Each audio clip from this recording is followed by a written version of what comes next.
सबसे पहले बड़े मसल्स था क्या?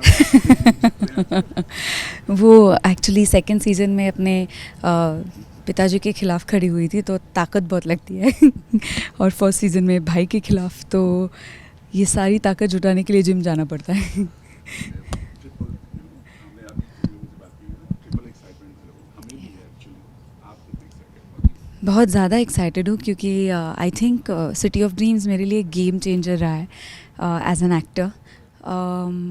बहुत सालों काम किया मराठी इंडस्ट्री में, करती हूँ, करती रहूँगी, लेकिन एक डायरेक्टर का आप पे कुछ भरोसा करना, और बहुत सालों से ऑडिशंस भी दिए थे। अपने ऑडियंस को अपना प्यार पाना। एग्जैक्टली सो बहुत सारे ऑडिशंस दिए थे, लेकिन किसी डायरेक्टर ने आप पे विश्वास करना, आपको ऐसा किरदार ऑफ़र करना जो जिसके शोल्डर पे शो है, जो शो का एक बहुत ही अहम हिस्सा है और जिसकी कहानी है, मतलब ये कहानी गायकवाड़ फैमिली की है और पूर्णिमा गायकवाड़ एक बहुत ही महत्वपूर्ण रोल प्ले करती है इस सारे पॉलिटिकल ड्रामा में। और ऐसा किरदार मिलना, उनके एक्सपेक्टेशंस पे खरे उतरना, उनके एक्सपेक्टेशंस को मैच करते करते काम करना और like a director like Nagesh Kukunoor के साथ काम करना, आई थिंक ये सारी चीज़ें इतनी इम्पॉर्टेंट है एक एक्टर के करियर के लिए, and specially an actor like me who is always looking for good roles and better opportunities to work with good directors, जहाँ पे एक्टर होके मुझ पे कुछ काम किया जाए। सो आई थिंक इससे ज़्यादा अच्छी अपॉर्चुनिटी हो नहीं सकती और मैं बहुत ही ज़्यादा खुश हूँ। जैसा आपने कहा आपके किरदार को जो मिला आपको, हर किसी का एक एड फैक्टर होता है। अगर आपके लिए ही बना था वो किरदार एक्चुअली, अगर कहा जाए क्या तो होता है? आपके लिए वो किरदार बना था, मतलब वो कहीं से आपका ही वो किरदार था। I would love to say that. क्या कहना चाहेंगे, मतलब वो आपके लिए लिखा गया था? ऐसे मैं नहीं कहूँगी एक्चुअली कि ये पूर्णिमा गायकवाड़ मेरे लिए ही लिखी गई थी and all of that, but मुझे ये ज़रूर लगता है कि जिस तरह से मैंने ऑडिशन का सीन पढ़ा था और जिस तरह से मैंने खुद को as an actor, as that character director के सामने प्रेजेंट किया, I think that kind of made sure कि ये लड़की पूर्णिमा गायकवाड़ हो सकती है। बहुत देर तक नागेश सर को पता ही नहीं था कि एक्चुअली मैं पूर्णिमा गायकवाड़ को पूर्णिमा गायकवाड़ के लिए उन्होंने जिसे कास्ट किया है वो लड़की बिल्कुल पूर्णिमा जैसी नहीं है। मैं इतनी शांत बिल्कुल नहीं हूँ, मैं बहुत चुलबुली हूँ, मैं बहुत कुछ चीज़ें हमारी बहुत कॉमन है, जो कि है हम दोनों बहुत ऑनेस्ट है, हार्ड वर्किंग है और सच्चाई के लिए लड़ते हैं, जो कि मैं भी लड़ती हूँ खुद की लाइफ में, और हर एक चीज़ पाने के लिए पूरी जान लगा देंगे।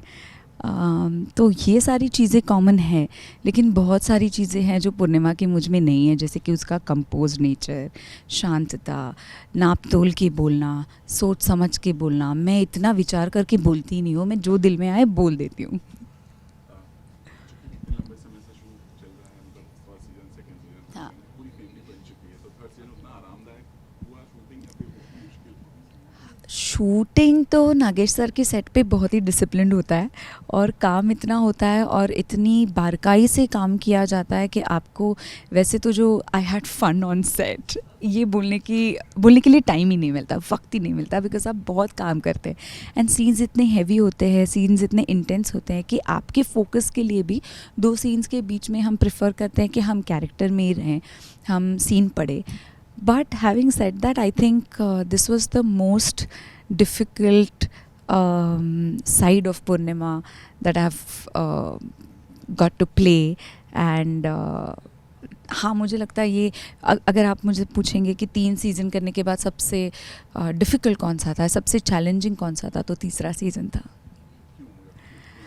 क्योंकि इसमें उसके बहुत सारी अलग अलग चीज़ें आपको दिखेंगी, जो शेड्स, उसकी वल्नरेबिलिटी, उसका खुद पर से भरोसा उठना, अपने बच्चे को खोना जो सेकंड सीज़न में होता है, ये बहुत बड़ी चीज़ है। इतने सारे आघातों के बाद भी क्या वो उभर पाएगी, वो उभरती है तो वो कैसे उभरती है, और अगर वो अपने पिताजी के साथ वापस पार्टी में, मतलब now the challenge is that as you see in the trailer as well, the challenge is that उनकी लेगेसी उनको बचानी है, उनकी पार्टी उनको बचानी है, उनकी सत्ता उनको बचानी है। तो खुद के सारे प्रॉब्लम्स को साइड में रख के जो ट्रेलर में अगेन एजाज बोलते हैं, वसीम खान बोलते हैं पूर्णिमा गायकवाड़ को कि आप ये भूलना मत कि आपने ये काम शुरू किस लिए किया था. If you have come here to change something and do something path breaking in politics, then be here. तो वो जो फाइट है वो अलग है, और वो बाहरी भी है लेकिन अंदर की भी फाइट है. तो I think that's why it was most difficult. इससे पहले राजनीति कितनी समझती आपको? या यहाँ कुछ ज़्यादा सीखने आई थिंक मुझे राजनीति उतनी ही समझती है जितनी रोहित बनावलेकर और नागेश कुकनूर लिख के देते हैं. आपको पसंद है politics? Okay, I cannot avoid that because politics, rajniti, आपकी like it's a part of your everyday life. So I cannot run away from it. But having said that, वो मेरा चॉइस नहीं है. मैं बैठकर पॉलिटिकल न्यूज़ पढूं, देखूं, उस पर विचार करूं, उसके आधार पर मेरा कुछ नॉलेज बढ़ाऊं, ये चीज़ें मैं नहीं करती. थोड़ी ना, चूंकि समय नहीं है, बट थोड़ी ना अपने फैन से क्या कहना चाहिए इस पर? कुछ नहीं, 26 मई को सिटी ऑफ ड्रीम्स का 3rd सीज़न आ रहा है. प्लीज़ देखिए. ये बहुत ही महत्वपूर्ण किरदार है मेरी करियर के लिए.